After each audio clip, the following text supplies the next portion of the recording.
I'd like to thank my brother for helping me study for this. Okay, do I start? Marcus. Yes, Marcus. Okay. You know, she put herself in that position. They gave him the opportunity to do that to them. Turn it off. I don't want to watch this shit anymore. They're lying. Are things my classmates have said after watching my friends and I share our sexual assault stories in our Fast for Nonviolence project. This is called victim shaming, assuming the victim is as equal to blame for the blame. As equal to blame for the abuse. We sometimes contribute to this in subtle or unconscious ways without knowing it. But this is part of a much bigger issue, rape culture. Rape culture is an environment where sexual violence and rape is excused and normalized in the media. Here's a few examples that you may have seen or experienced yourself. Kylie, wait, I think I got it. Beep.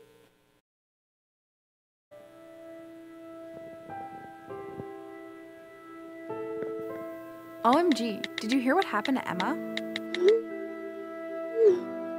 Yeah, I honestly saw it coming. Only promiscuous girls get raped. Hey, so Ryan just smacked my ass in the hallway. Boys will be boys. Hey, what's up? Nothing. Nathan and his friends just keep making jokes about my body again. Why do you keep tolerating that? It's nothing, it's whatever. Hey Flo. What's up, Juan? Can I get a camera? Camera? Sure.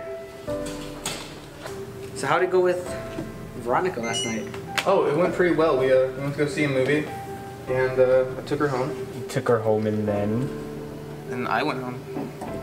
You didn't score? Weak. And that is how you can avoid being raped. Okay? Are there any questions? What if I follow these instructions and I still get raped? Well, I mean, that's your fault.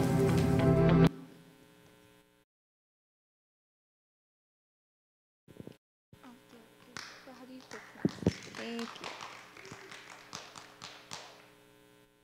This objectifies women's bodies, creates a society that disregards men's and women's rights and safety, and glamorizes sexual violence. But not everyone's intentions are to partake in victim shaming. Just the thought that you would do something different or be more careful is a subtle form of victim shaming. Other people want to subconsciously convince themselves that they aren't vulnerable to the risk because they are different from the victim. Like, no, that would never happen to me. I wouldn't dress like that.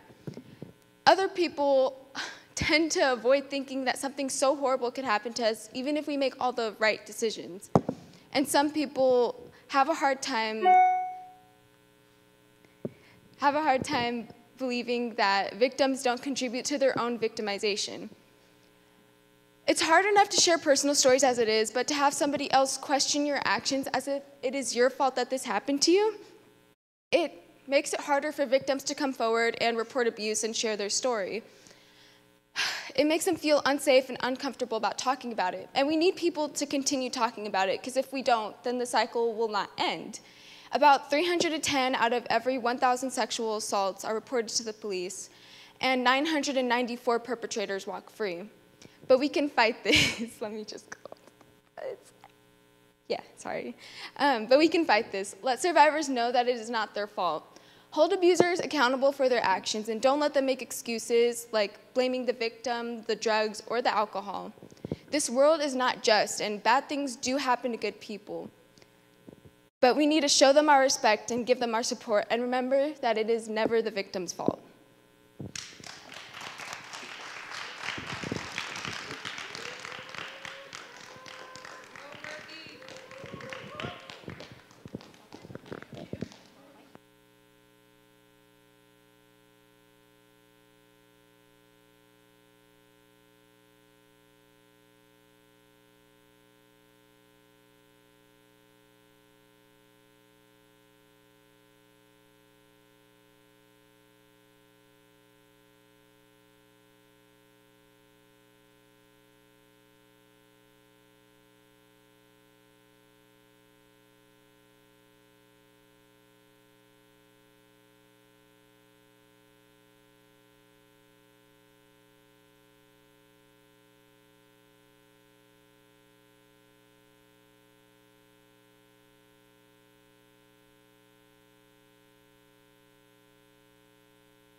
Next up, we have April.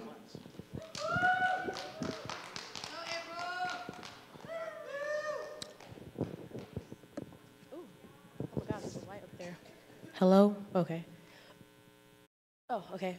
So, you are conceited is something that I always hear. What's wrong with thinking that I am the shit?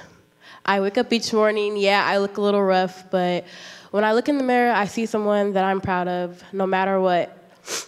While you may call this conceit, I call it self-love and self-confidence. Many of us think that we love ourselves, rather we are just liking ourselves.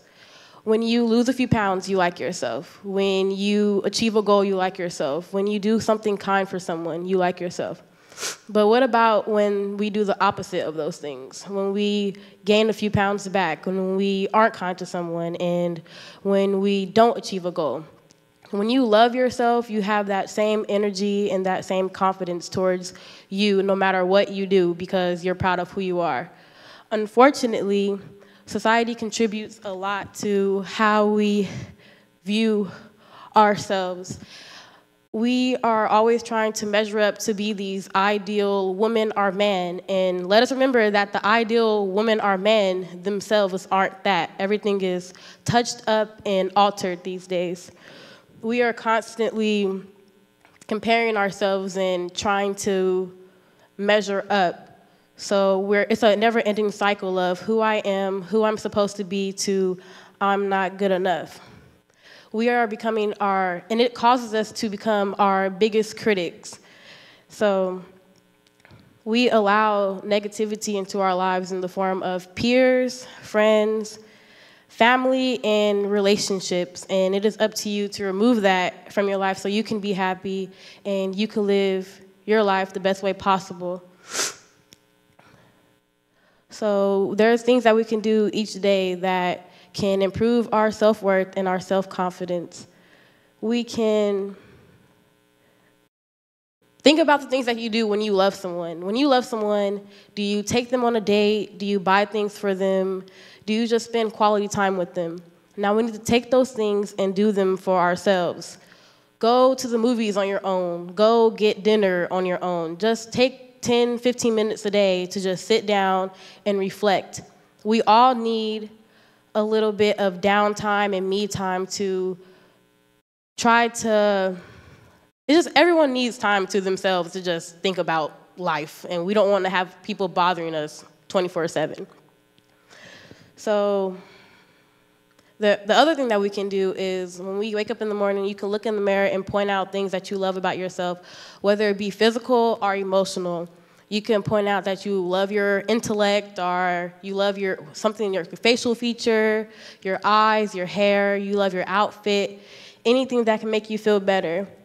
In life, you could be your #1 supporter, or you could be your #1 critic, and it is up to you to choose what path you want to take in life. As my mom has always said, if I don't think I'm the shit, who else will? And I ask you, if you don't have that same love and that same confidence for yourself, who else will? You have to love yourself before another person can, because we're all different in beautiful ways. We all are unique in our own way, and we all aren't exactly the same. That's it.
Next up, we have Anais.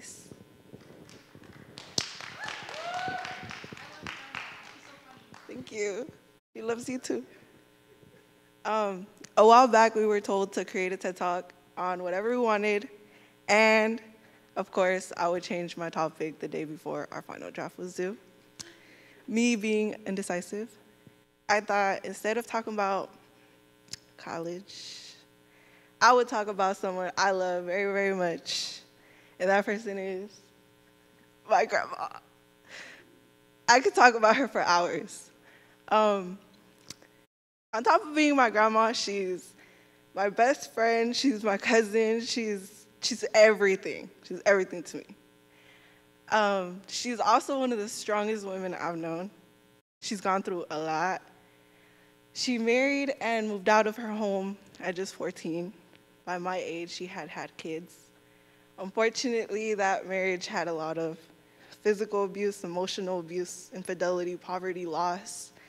It wasn't a good marriage. I'm happy to say she's no longer with him, although he still is in my life.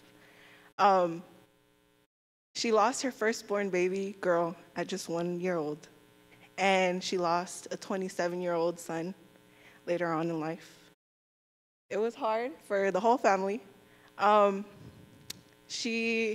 top of that, she had two of her sons go through a very rough patch involving drug abuse and ending in deportation back to Mexico. And she had to witness her youngest daughter in an abusive relationship. I'd say the hardest part for me was when I found out she had cancer.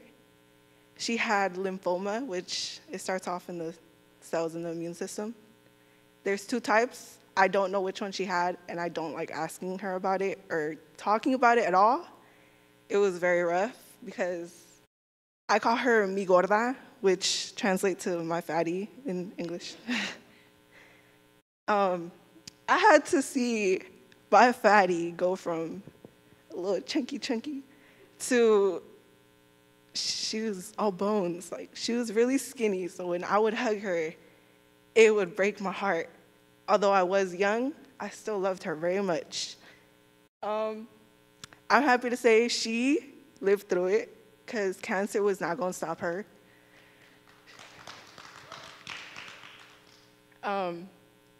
She lived through it, and we became much closer, very much closer. Right now, we're like this.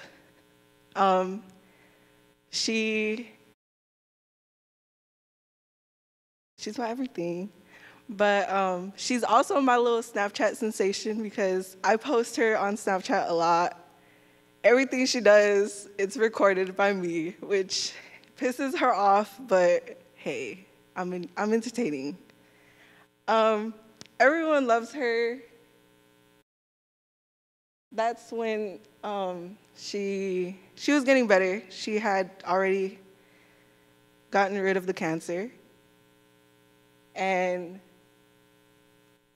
this is a video of her singing. This is us every day, okay? Alma de piedra la cabecera, la mujer que a mí me quiera, me ha de querer día de veras. Oh, oh.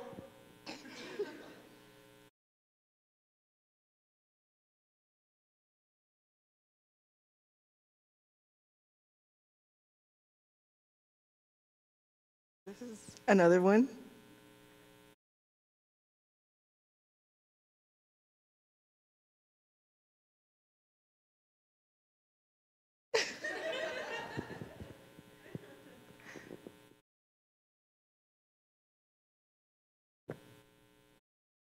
And the last one.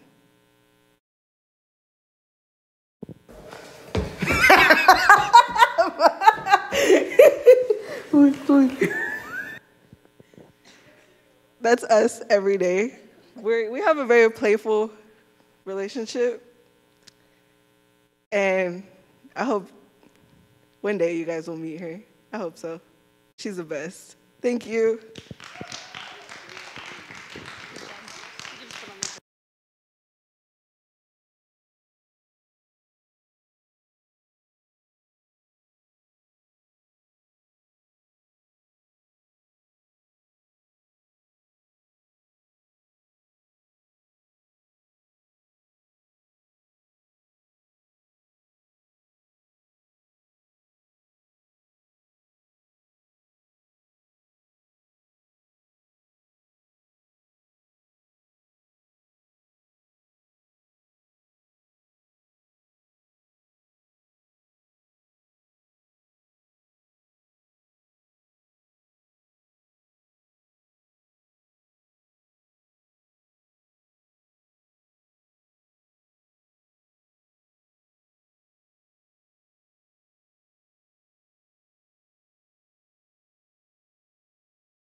Next up we have Travis. Okay, before I start, I would like to perform a dance to get you guys' attention. Where'd I put this?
G-O-D, yeah, wait. I go hard on Southside G, hey, wait. I make sure that Northside E, yeah. It's loud.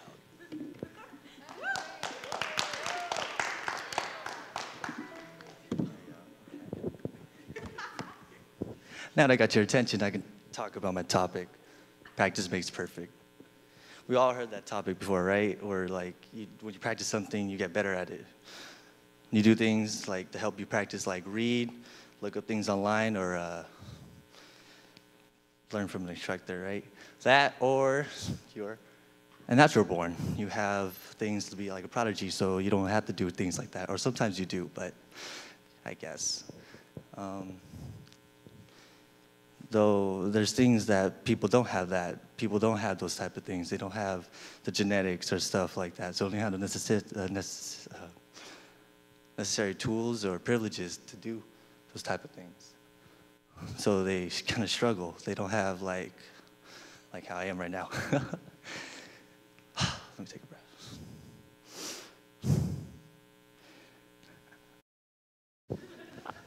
God damn, dude. Okay, so when people struggle, they can't believe in themselves. They can't believe themselves because people don't believe in them. That's what I believe why they struggle. They struggle because they don't have the encouragement or motivation or something holding them back. And so it just kind of sucks. They try, but things that like go against them are like maybe their family, friends, maybe peer pressure or something like that. But because of that type of stuff, they have rough times. Very rough times. They're just, struggling, can't do much. What I believe, though, will help against this poison called struggle is a goal. Something to help you accomplish, like how I danced right just now. I never danced on stage, but this is my first time. That right there was the goal to make me dance right here. That made me put like nothing. No one even really encouraged me. Some people, like my friends over there, but it was mostly me half the time because I was just like, I need to do something. Because when I did do it, you gave me that greatness. That made me pretty happy when you guys started clapping for me. It was pretty cool. There's another thing. I remember back then in middle school, I used to suck a lot at drawing. I remember my friends used to like hate me at drawing. Like they were like, man, you can't draw, you can't do this, can't do that. And I was like, screw that shit. I was like, I could do this. And then so I started practicing a lot, and I got something like that. It was like, I was like, what, 2014? Yeah. I I was like, I didn't really learn much. I didn't really read or anything. I just off my head. I just kept on drawing, right? And to where I am now, how I draw things like that. Thank you. And then also things like that too.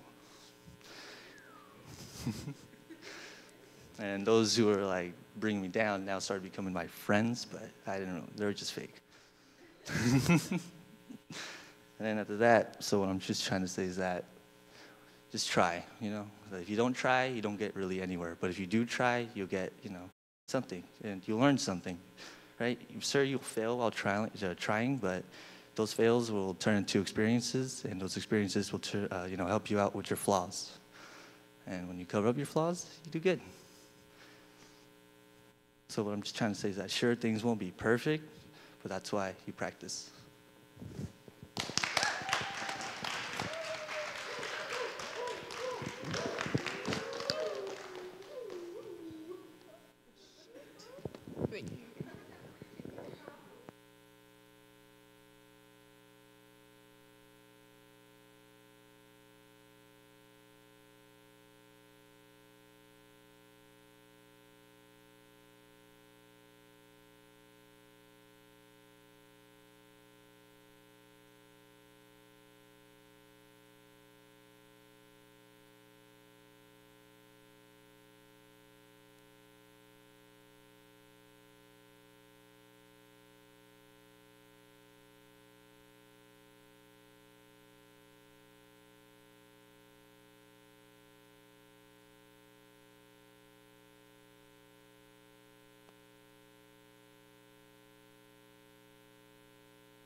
Next up, we have A.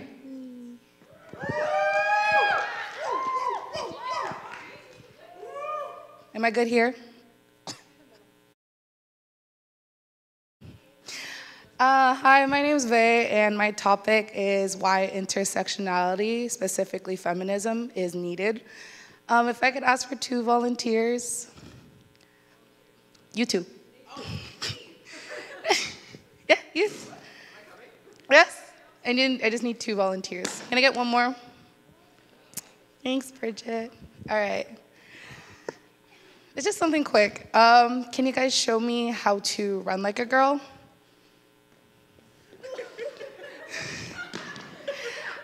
Can you show me how to hit like a girl? And can you show me how to throw like a girl? Okay, you guys can be seated now. That wasn't an example I wanted, but okay. Oh, can I get the clicker? The right button, okay. Intersectionality is a theory introduced by Kimberly Crenshaw. It's a theory that states that various aspects of humanity, such as race, class, sexual orientation, religion, gender, etc., do not exist separately from each other. Wow, that got bright. That brings me to my first topic, religion. How come a girl wearing a hijab makes people feel uncomfortable, but a girl wearing a cross and reads a Bible out loud doesn't? They're both peacefully expressing the religion they follow, yet one receives more hate than the other. Just because both religions are different does not mean that they should be receiving hate, nor should any religion be receiving hate because they're different. That brings me to my next topic, race. How come black women are getting paid less than white women? We already have women getting paid less than men, but the fact that minorities are already getting paid less than white women shows that society is still racist. How come my dark complexion makes up for the money I make for equal work? That's not fair. And I feel like minority women should be making the same amount as white women. And that brings me to my last topic, gender, and it's a big topic. Oh, never mind. I went too far. Gender.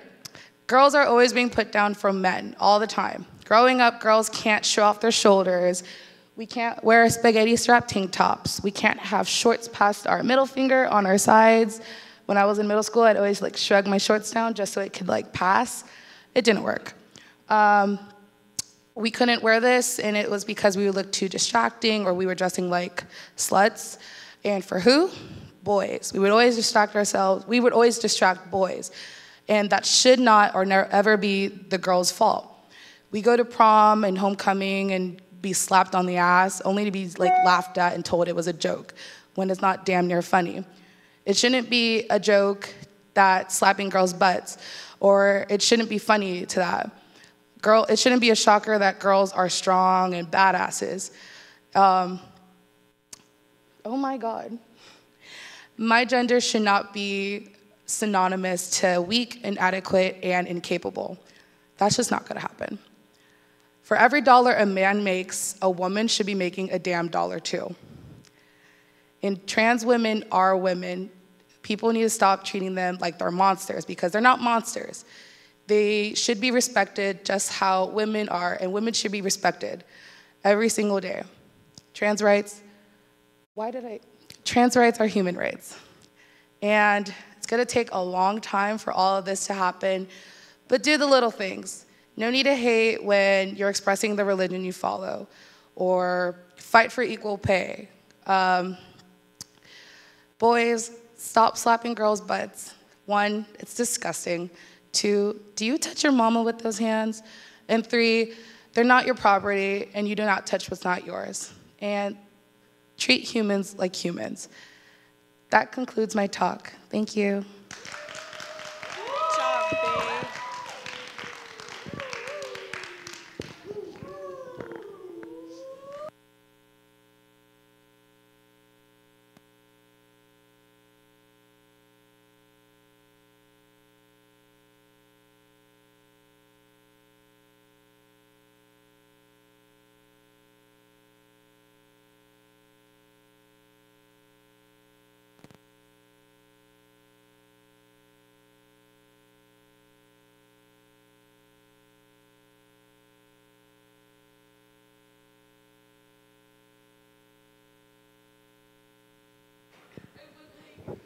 Next up, we have Leo.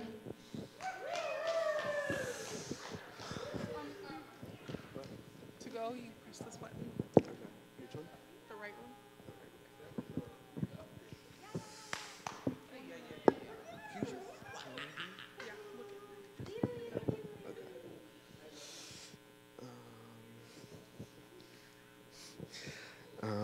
I'm not that ready, but I'm just gonna wing this. So the topic I choose was assumption of an art student, because it's like something really relatable with SLAM people.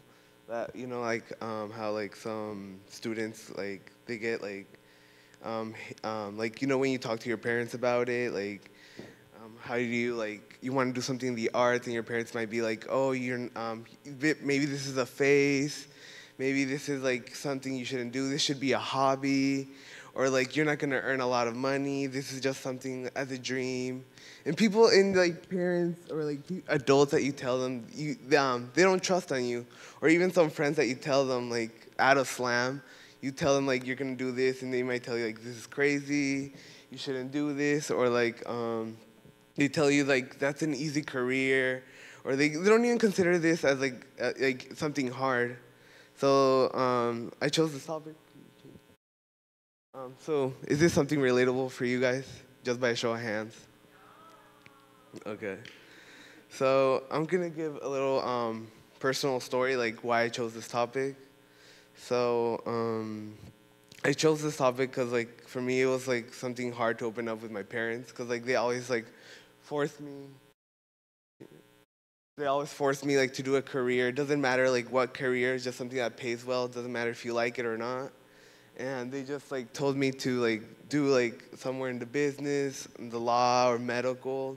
And they just told me to do that. And I always, like, in the middle school, I would always draw in class. Teachers would get mad at me. Then until 8th grade, my English teacher, Miss Carter, she always saw me draw. I was not always good into drawing, but she always saw me draw. And like one day she gave me one of those animation magazines from Disney that show you like about animation and all that. And she just handed it to me without saying anything. And I just started flipping through the pages, saw like how anything in the arts could be possible as a career. So if it wasn't for her, I would probably be in BA thinking about something boring to do as a boring career. But yeah, those were like the options before. Those were the careers I always thought I wanted to do. But now I have now that I'm in SLAM, now towards my end, I have a lot of careers that I'm thinking of doing. And and the one in the cutting is just like FX makeup. It's not like something else. And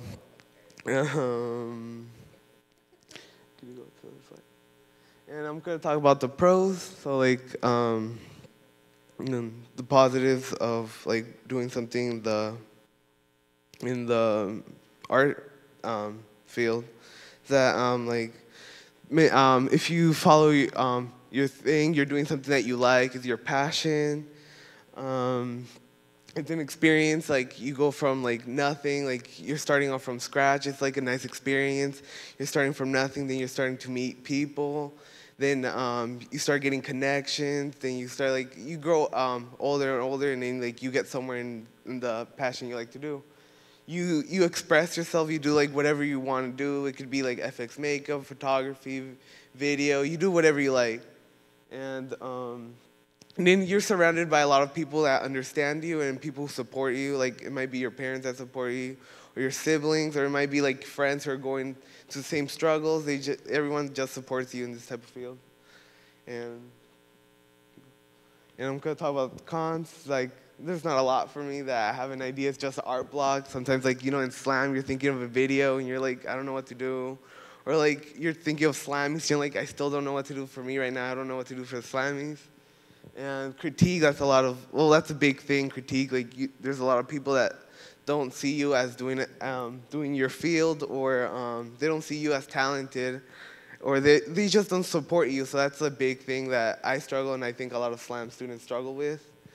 And the saddest part, I hope this happens to no one, but if you don't get somewhere in the arts, like anything in general, whatever you want to do, just something. But at the end, you should know that you won't know what will happen until you take action. So you don't know if something good will happen or something bad will happen. You won't know until you do what you like. And thank you. That's it.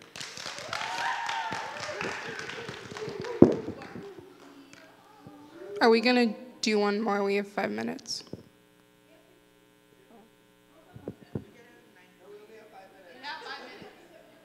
Yeah. We get out at 9:40.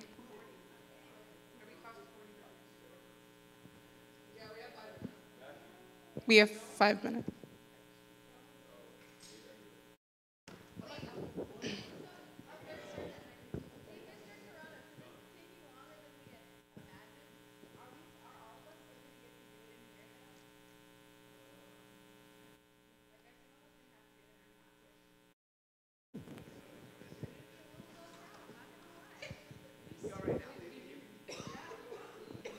Do you want to go now?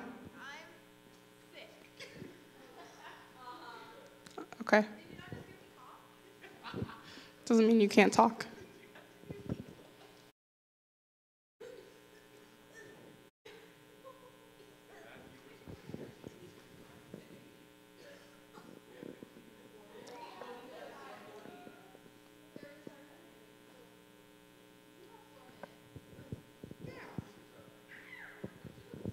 Come up, Matthew.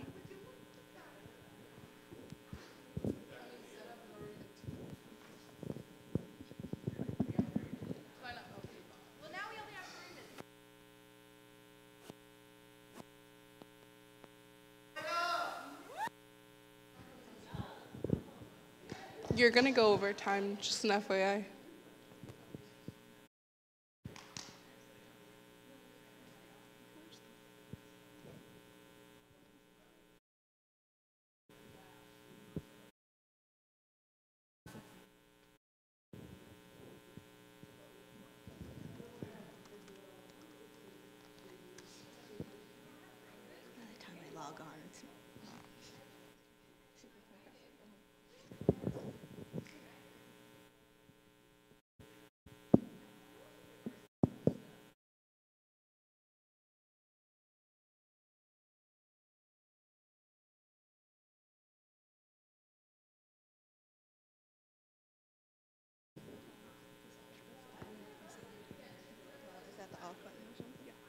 Next up, we have Ada.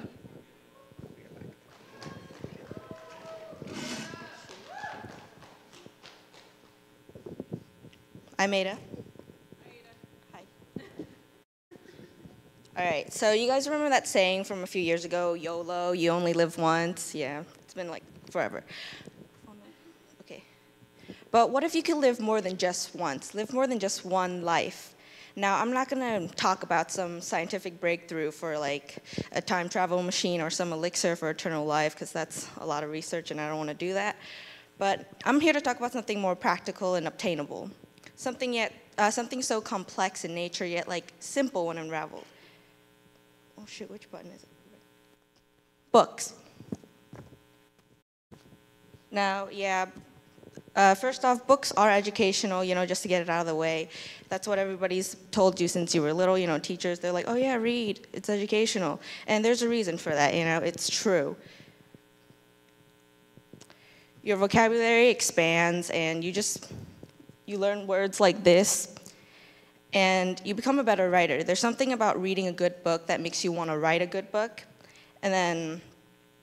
But there's like a lot of more ways that books are educational, but I'm just going to move on because that's kind of boring. Now, everybody here has at some point read a book, or it doesn't even have to be a book. It could be like a movie, a video game, anything that's told a story. But sticking with books here, they teach you life lessons.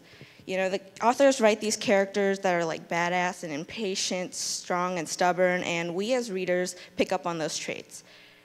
And even though at the end of a book we might forget about what happens, we retain some of those virtues subconsciously.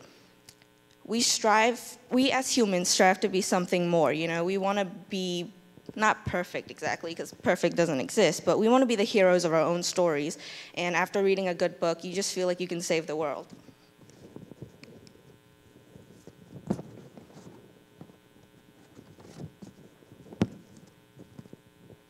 Now, because I am talking about books, I am morally obligated to quote some books. The first one is, "A reader lives 1,000 lives." And I think that's really true, because books allow you to escape your life and live through the eyes of a commoner, demon-hunting, half-mortal, half-angel, a demigod in search of a lightning bolt. Yeah, I just made some book references. I do that. And you might not end up reading 1,000 books, though that is a really good goal, but you still go on various adventures. You live in the pit, it's like you walk 1,000 miles in millions of pairs of shoes. And another quote that I really resonate with is, "It was books that made me feel that perhaps I was not completely alone." And this is from one of my favorite authors.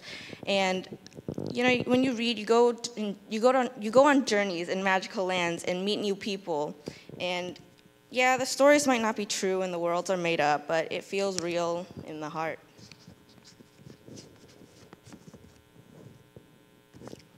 Now, I know some people might say that reading is boring and it takes a lot of time, and yeah, I make that excuse too, but you have time, just make time.